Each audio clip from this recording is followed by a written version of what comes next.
दोस्तों हम यूनिवर्स में जितना भी दूर देखते हैं हमें हर तरफ गैलेक्सीज ही गैलेक्सीज नजर आती हैं। तरह तरह की गैलेक्सीज जो अरबों तारों से भरी पड़ी हैं। ग्रह चमकते नहीं हैं, इसलिए हमें दूर की गैलेक्सीज में ग्रह दिखाई नहीं देते, लेकिन हम जानते हैं कि हर गैलेक्सी में खरबों की संख्या में ग्रह मौजूद हैं। वैज्ञानिक एडविन हबल ने सन 1923 में यह साबित किया था कि हमारी गैलेक्सी मिल्की वे के आगे भी कई और गैलेक्सीज यूनिवर्स में हैं, जैसे कि हमारी पड़ोसी गैलेक्सी एंड्रोमेडा। उन्होंने यूनिवर्स में दिख रही गैलेक्सीज का चार्ट बनाया था, जिसे ट्यूनिंग फोर्क डायग्राम कहा जाता है। इसमें उन्होंने दर्शाया था कि गैलेक्सीज कितने प्रकार की होती हैं। अब स्पेस टेलीस्कोप की सहायता से हमने यूनिवर्स में कई तरह की गैलेक्सीज खोज ली हैं।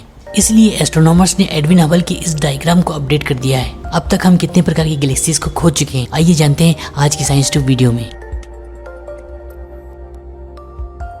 जब हम नासा के हबल स्पेस टेलीस्कोप की आंखों से इस ब्रह्मांड को, इस यूनिवर्स को देखते हैं तो हमें असंख्य गैलेक्सीज दिखाई देती हैं। हबल का इस्तेमाल करके हम समय में 13 अरब साल पीछे देख सकते हैं। गैलेक्सीज हमारे दृश्य यूनिवर्स की बिल्डिंग ब्लॉक्स हैं। तरह तरह की गैलेक्सीज से मिलकर ही हमारा दृश्य ब्रह्मांड बना है। वास्तव में अरबों तारों, खरबों ग्रहों, अंतरिक्षीय धूल और डार्क मैटर का समूह ही गैलेक्सी होता है। हर गैलेक्सी के केंद्र में एक सुपरमैसिव ब्लैक होल होता है। नासा के हबल स्पेस टेलीस्कोप ने हमें यह बताया है कि समय के साथ गैलेक्सीज कैसे बनती हैं, कैसे ग्रो होती हैं और कैसे विकसित होती हैं, कैसे अपना स्वरूप बदलती हैं। एस्ट्रोनॉमर एडविन हबल ने सबसे पहले तरह तरह की गैलेक्सीज की स्टडी शुरू की। एडविन हबल ने जब अपने टेलीस्कोप से स्पेस में देखा तो उन्हें कई तरह की गैलेक्सीज नजर आई।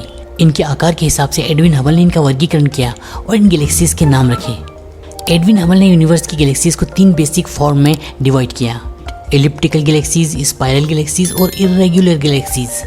एडविन हबल के द्वारा बनाया गया ट्यूनिंग फोर्क डायग्राम आज भी यूज किया जाता है। एलिप्टिकल गैलेक्सीज में ज्यादातर ओल्ड स्टार्स पाए जाते हैं। इन गैलेक्सीज में गैस और अंतरिक्षीय धूल नहीं होती, जिससे कि नए स्टार्स बनाए जा सके। इनका आकार लगभग गोलाकार और अंडाकार होता है। इस तरह की गैलेक्सी में ज्यादातर तारे अंडाकार पथ में केंद्र के चारों ओर घूमते हैं। यही वजह है कि गैलेक्सी का आकार दूर से देखने पर अंडाकार दिखाई देता है। इलिप्टिकल गैलेक्सीज हमें गैलेक्सी क्लस्टर्स के केंद्र में ज्यादा मिलती है। इससे यह पता चलता है कि इलिप्टिकल गैलेक्सीज तब वजूद में आती हैं जब 2 या 2 से अधिक गैलेक्सीज मर्ज हो जाती हैं। जब भी गैलेक्सी का नाम लिया जाता है तो हमारे सामने स्पाइरल गैलेक्सी की ही छवि उभरती है।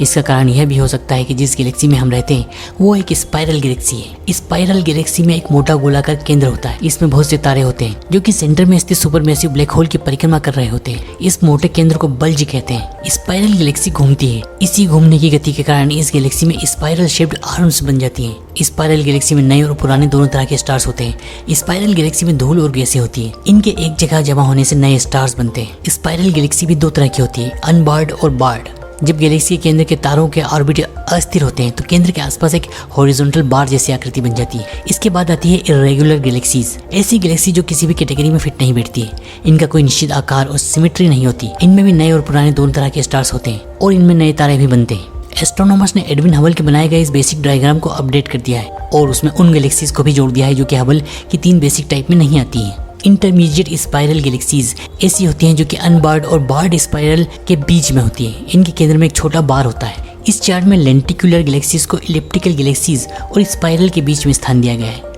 इन गैलेक्सियों के केंद्र में एक बल्ज और चपटी डिस्क तो होती है, लेकिन स्पाइरल आर्म्स नहीं होती। इन गैलेक्सी में भी इलिप्टिकल्स गैलेक्सी की तरह सिर्फ बूढ़े सितारे होते हैं। जब ऐसी गैलेक्सियों को साइड से देखा जाता है तो एक लेंस की तरह दिखाई देती है, इसीलिए इनका नाम लेंटिकुलर गैलेक्सी रखा गया है। एडविन हबल के द्वारा बनाया गया यूनिवर्स का चार्ट, जिसे कि ट्यूनिंग फोर्क डायग्राम कहा जाता है, पहला कदम था गैलेक्सीज से बने इस विजुअल यूनिवर्स को समझने का। अब यूनिवर्स के इस चार्ट को वैज्ञानिकों ने अपडेट कर दिया है।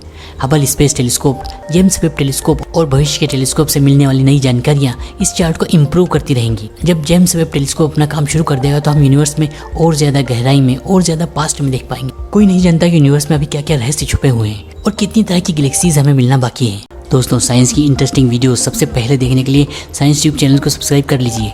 इस नॉलेज को अपने दोस्तों के साथ शेयर भी कीजिए। आपको सिर्फ एक लाइक का बटन दबाना है और हम ऐसे ही इंटरेस्टिंग वीडियोस आपके लिए पेश करते रहेंगे।